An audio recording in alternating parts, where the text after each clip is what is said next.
Fala, meus arretados, tudo bem com vocês? SPFC Arretado em mais um vídeo do canal e hoje fazendo um vídeo para dar prosseguimento à série de contratações do São Paulo para a temporada 2024. Se você não viu, aí eu já peço o primeiro favor para vocês. Eu vou deixar no link da descrição o primeiro vídeo que a gente fez do atacante Eck, um atacante de velocidade, driblador. Tá tudo lá no vídeo. É um vídeo de cerca de 10 minutos. Se você não tiver como assistir o vídeo todo, um vídeo é longo, o Daniel não consiga assistir, peço a você que assista a partir dos 6 minutos, que é quando a gente faz a análise final dessa contratação. Dito isto, hoje a gente vai falar da segunda contratação, que é o volante Luiz Gustavo. Mas antes, eu quero falar 3 coisas para vocês. Primeiro, agradecer, como sempre, por prestigiar aqui o canal, Estamos finalizando aí o ano com o último vídeo, então a participação de vocês durante esse projeto aqui em 2023 foi muito importante, então agradeço mais uma vez. Essa é a primeira coisa. A segunda, que vai muito ao encontro da terceira, eu peço a você que fique até o final do vídeo, porque a gente vai falar uma coisa que pouco eu vi falar do Luiz Gustavo, e essa é uma coisa muito interessante. Então fica até o final do vídeo que você vai ver essa análise. Talvez você mude até a opinião sobre essa contratação. E a terceira coisa é justamente pedir também que você fique até o final do vídeo, porque eu vou falar um pouco minha opinião sobre o que aconteceu com o Caio Paulista, todo esse imbróglio que vai para o Palmeiras, não renova com o São Paulo. Enfim, na verdade o São Paulo não contrata, não é nenhuma renovação. Então tem toda essa conversa aí, toda essa novela aí que eu quero dar minha opinião também. Beleza? Então vamos direto para o vídeo, para as características do volante Luiz Gustavo. Sobre as características, o volante Luiz Gustavo é um jogador de 36 anos, então não é um jovem. Não há como se esperar que um cara com 36 anos vá vir jogar todos os jogos, então é importante a gente saber disso. Ele é um volante, como eu falei, então em tese, a gente vai falar um pouco, vem para o lugar ali, ou para brigar com o Pablo Maia como primeiro volante. Tem 1,88m, 1,86m, alguns sites divergem, então é um jogador alto, com um físico ali com um peso de 83 kg, então tem um físico, vamos dizer assim, interessante para a posição ali de brigador, do meio campo. E sobre as características de futebol, é um cara que tem um passe muito bom, que controla muito no meio de campo, fazendo girar ali nesse meio campo. E também, quando tem uma oportunidade, chega à frente com um bom chute. Então, as características até parecidas ali com o Pablo Maia. Então, essas são as características. Não tem muito a se falar desse jogador, Luiz Gustavo. Então, já vamos direto para o histórico e o desempenho do mesmo.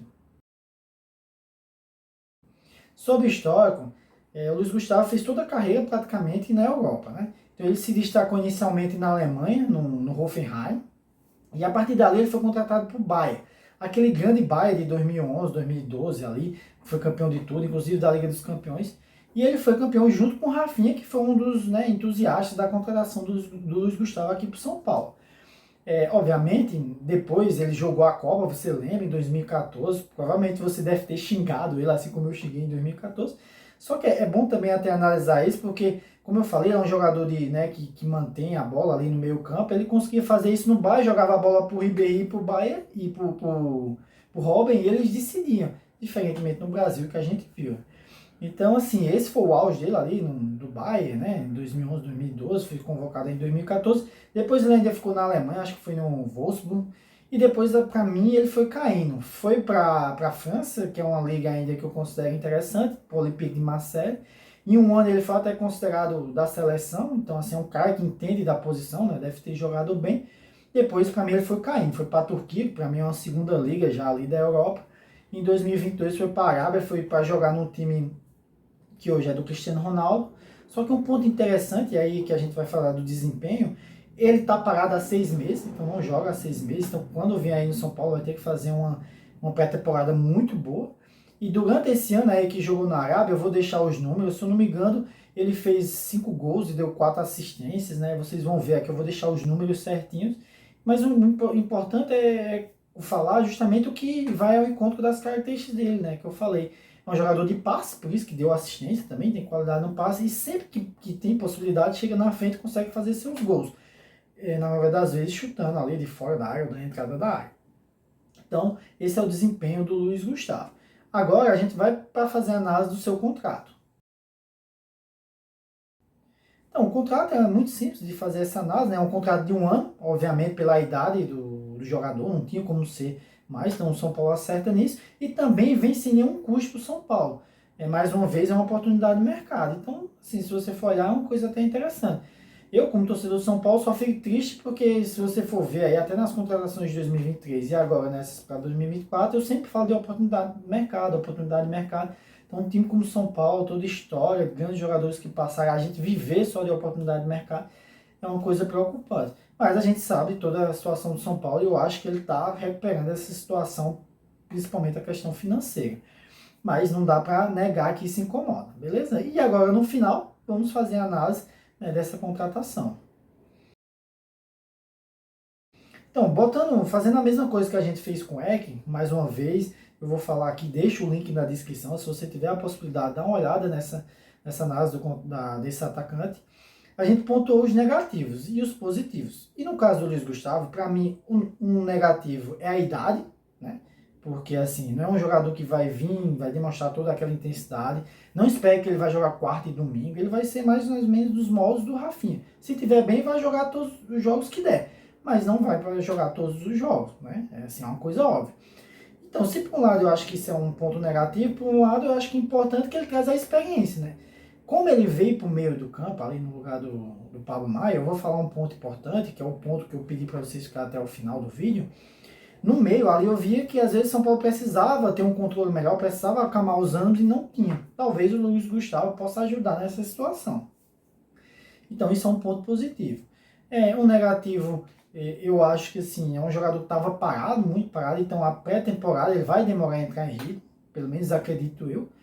Então eu acho que é isso. E como também é importante analisar, que eu acho que eu não vejo com bons olhos, como ele vem inicialmente para ser reserva do Pablo Maia, ou para brigar com o Pablo Maia, para mim, assim, até falando já direto, para mim ele é reserva. Porque não dá para comparar o Pablo Maia, a vitalidade, né, a forma que ele jogou também do meio da temporada para o final dessa temporada e imaginar que ele não vai ser titular. Então isso pesa para o Luiz Gustavo. Agora, positivo, como eu já falei, a experiência, também é um cara que vem com contrato, né, sem nenhum custo, então eu acho que isso é importante.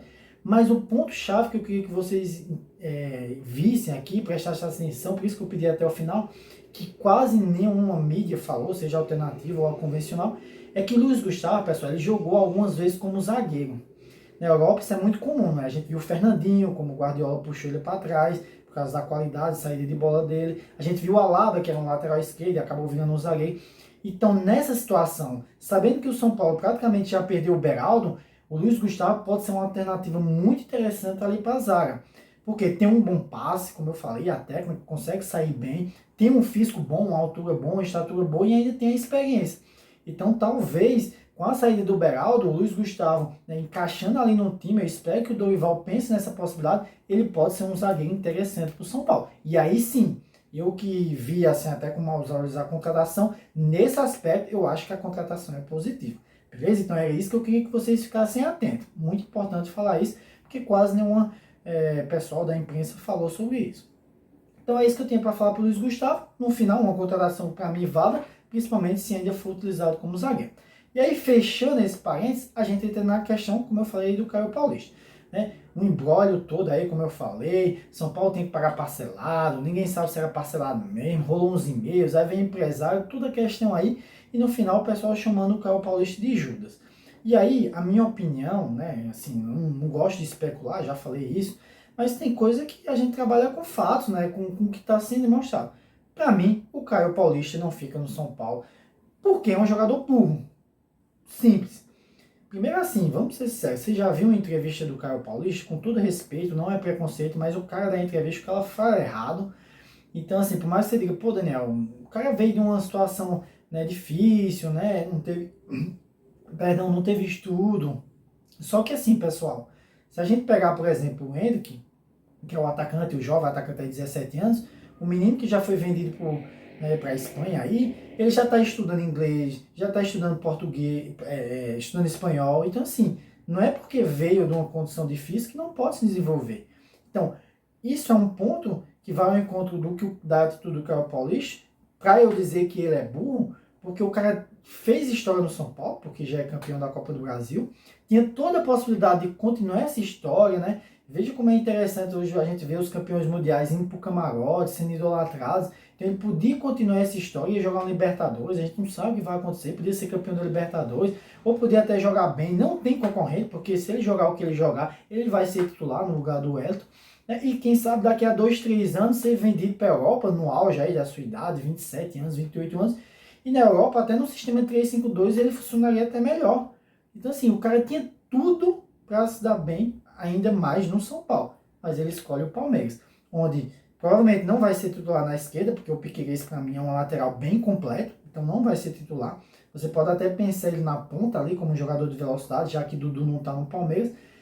Mas assim, acho difícil ele entrar também no lugar do Breno Lopes, porque o Abel gosta muito dessa coisa de meritocracia, né? Os caras que tem mérito ficam jogando lá. Então, assim, como é que o Caio Paulista vai se adaptar à reserva? Será que vai se dar bem? Que é um cara meio rebelde? Então, mais uma vez, Caio Paulista, toda essa questão traidor, acho que a opinião é válida, mas no final, o que pouco eu vi falar é que, assim, que é um jogador burro, né? Que não pensou no que poderia ser melhor para a sua carreira. Beleza? Então é isso que eu finalizo esse vídeo, né? O vídeo da contratação aqui do Luiz Gustavo. Comenta aí o que vocês acham do Luiz Gustavo, né? Como ele pode acrescentar essa ideia de ele ser zagueiro. Comente essa novela também do Caio Paulista, comente tudo, dê o seu joinha, seu like se você gostar e compartilhe com os amigos. Né? Encerramos aqui o ano 2023, né? Um ano muito importante para o canal, foi onde começou, né? E com a participação de vocês, agradeço muito e espero que 2024 seja tão interessante como 2023.